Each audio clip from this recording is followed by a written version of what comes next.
Hey, topping our life's math and history, and we are going to take a look at graphing exponential equations.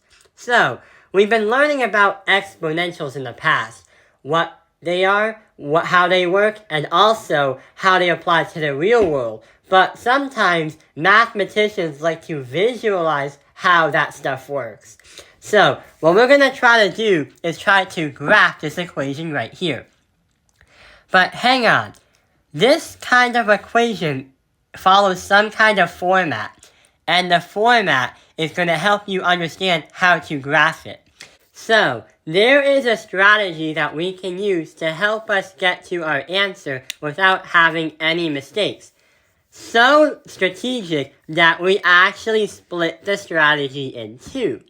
What we can do is actually split the equation into y equals 4 to the power of x. And the other one is going to be right over here. The reason why we just say y equals 4 to the power of x is basically because we're using these and the x. This is called a parent function. Parent functions are supposed to help you set up an equation, but also set up the points before transferring. And yeah, this actually represents translating the graph. That's why we said in the past papers early in the video that we're moving it left, right, up, down, reflect this, reflect that. So, we have this. We're going to make an XY table, but what are we going to put in for x and y? Well, just like parabolas or absolute values, to make everything as simple as possible. So -2, -1, 0, 1, and 2. These numbers are easy to juggle with, but also helpful to understand and learn what the whole big picture is. Big picture. How about the y? When you insert all these numbers in for x, what do you get? So, -2 into 4, that is going to be 1 over 16 as a fraction. -1 as a 4 is going to be 1 over 4. Anything you put in for exponent of 0 is just going to be 1. And 1 to the power of 4 is going to be, or 4 to the power of 1 is going to be 4. And we can say 4 to the power of 2 is going to be 16. So notice how we have a ratio table that we made, and it goes from negatives to positives. It goes negatives to a fraction, and positives as right over here. Positives as positives. If you had a negative parent function, it would swap to have negatives with positives and positives with negatives. But we created a parent function. What else can we use to take out from the larger equation? Remember, try to make the problem as easiest as possible to understand. We have our parent function, but we also have these numbers right here. So, we make another ratio table, but it's going to be a little bit bigger because it's going to be a little bit more math. For x, we can say x minus 3, but the opposite is going to say x plus 3. The reason why is when you have to play around with the x, if you put a negative in for the x, it's going to become a positive. So even though it's a negative, the equation is going to look like a positive. If you insert for that letter h for x, a positive, it's going to say as a negative. For example, a negative plus a negative minus a negative is going to be a positive, and a positive plus a negative is just going to be a negative. So yeah, just think the opposites when you are x marking the spot. We also haven't used the numbers 2 and the letter y. And y is the reason why we're trying to learn this stuff in the first place. So we're going to put this to 2y plus 2. The 2y plus 2 is going to help us understand it.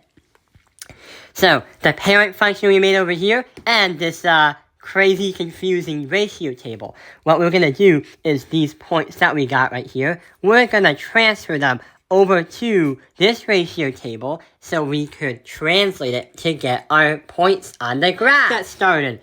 We are going to start with the x. The x's. So, negative 2 plus 3 is going to be positive 1. Negative 1 plus 3 is going to be positive 2.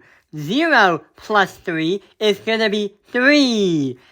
1 plus 3 is going to be 4. And last but not least, 2 plus 3 is going to be 5. So what we just did is we translated from the parent function over here to the new ratio table.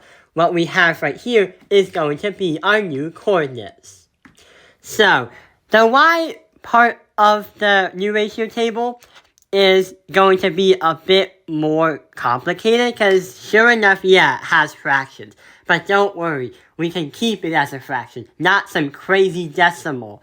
So, 1/16 times 2 is going to be 2 and 1 over 2 and 1 over 8. That's going to happen when you multiply 2 times 1/16 plus 2. It's going to be 2 and 1/8. Fractions. What about 1/4? 2 times 1/4 is going to be 1/2. 1/2 plus 2 is going to be 2 and 1 over half. How about number 3? 3 is, we have 1 times 2 is just going to be 2. 2 plus 2 is going to be 4. So this is going to be 4. What about the number 4? So 4 times 2 is going to be 8 plus 2 is going to be 10. And also 16 times 2 is going to be 32 plus 2 is going to be 34. So what we created right here is a bunch of coordinates.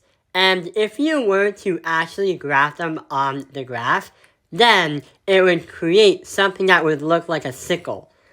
So I made a graph right over here, and there's not really a lot of lines. I'm just going to draw it, and yeah, it's not to scale. So we can say 1 and 2 1/8. I'm going to say here. Then 2 and 3, 2 and 2 1/2. 3, 4, 10, 5, 32. Oh no. Uh-oh. Okay. Which would be off the visual graph.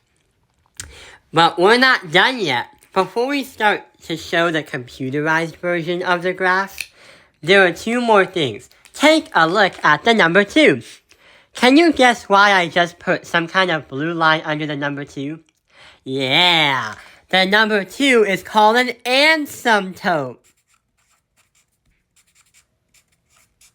So an asymptote is supposed to describe the line where the asymptote is supposed to mark the line where the graph tries to go, but will never, ever, ever, ever, ever, ever, ever, ever, ever reach it. What we're trying to say is, notice how this graph is kind of shaped like a sickle that kind of looks like this. The thing is, the asymptote, assuming that this here was 2, 1, 2, the asymptote is going to be in a dotted line, representing that the line tries to touch the line in colored in blue, but it will never ever reach it. That's why it's going to be in this dotted line. The asymptote just represents that there's some kind of line that the graph is trying to aim towards, but it'll never ever really touch it. So in this case scenario, the asymptote is y equals 2. And also, we can say that since it's a positive number in the b value, but also the a value, we can say that it's going to be an exponential growth. I know the graph may be a little bit weird because it wasn't drawn to scale, but here's an actual one that is drawn to scale.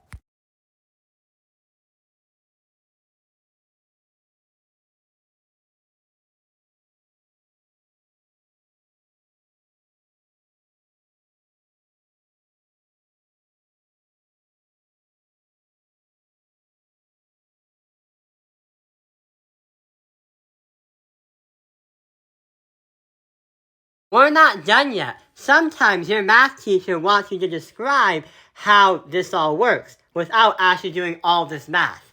They want you to find the domain and the range. The domain representing what are the values that could happen in the line going from left to right on the x. Hang on, why is my y and x switch? This should be x and this should be y. Why did that even happen? Type in the comments below why you thought that happened. So, the domain talks about the values on the line that go left and right on the x-axis. But what about the ones with the range? The range talks about all the possible values on the line as well as going up and down the y-axis. So let's think. For a domain, it continuously goes left and right. So we can say domain in these dots in negative infinity, comma, infinity.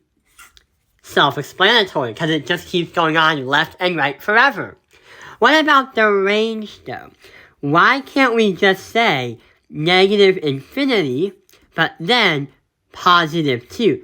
We can say positive 2 because, wait, it's not negative infinity. No! A lot of students make this mistake because they always think negative to positive, but don't get stuck in that rhythm. So think of R as like a broken rhythm. So your range is going to be 2, comma, negative, positive infinity. I did it again. But it's actually 2, comma, positive infinity. 2 is the asymptote. And not only that, the reason why it's in parentheses is because notice how the asymptote is supposed to be dotted. That's because it will never, ever, ever, ever, ever, ever touch it. So yeah, I hope this video has helped you understand graphing exponential equations. Thank you for watching Taoping Airlines Math Industry. Like and subscribe.